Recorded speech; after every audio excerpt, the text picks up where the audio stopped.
unrealistic idea. You can. Everything possible today used to be deemed impossible in history. Technological advancements and breakthroughs would not be possible without first thinking of the impossible.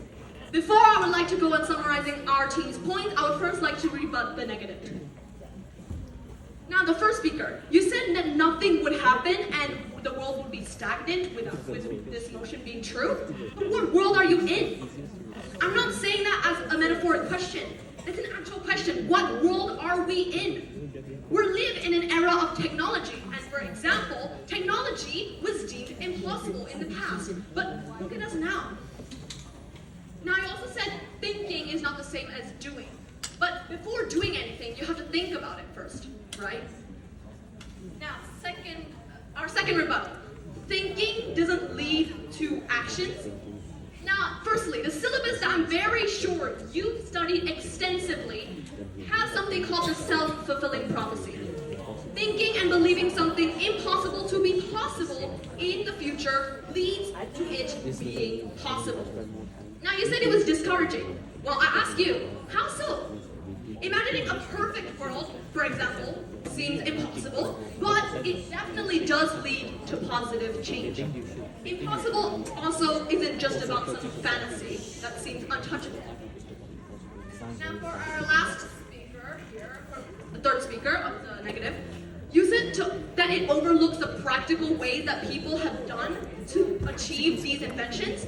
Well, this goal in itself was from thinking of the impossible and doing the possible to end up achieving the impossible. Therefore, we can say that you've made little notice to the logic behind the affirmative arguments. And that's when I start to summarize our 2 points. Firstly, this motion breaks barriers of unattainable goals. As I said, many things that used to be impossible are now within the realms of possibility. That is the prophecy of this motion. Now, let's take self-fulfilling prophecy into account.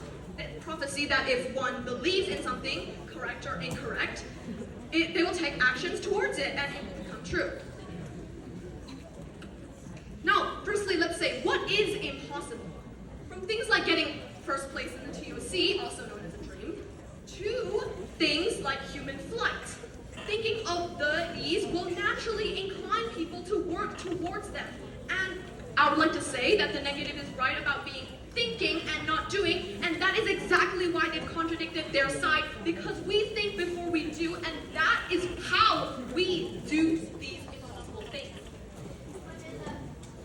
Let's take some examples of what used to be impossible, like my first speaker said, flight, the internet, space exploration, nuclear fission or splitting an atom, and internal combustion engines. All of these were first deemed impossible before they actually became possible.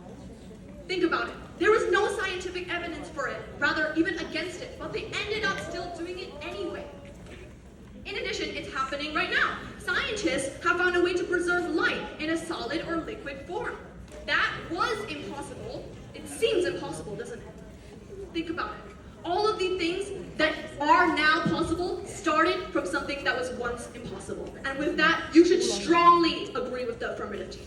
Thank you.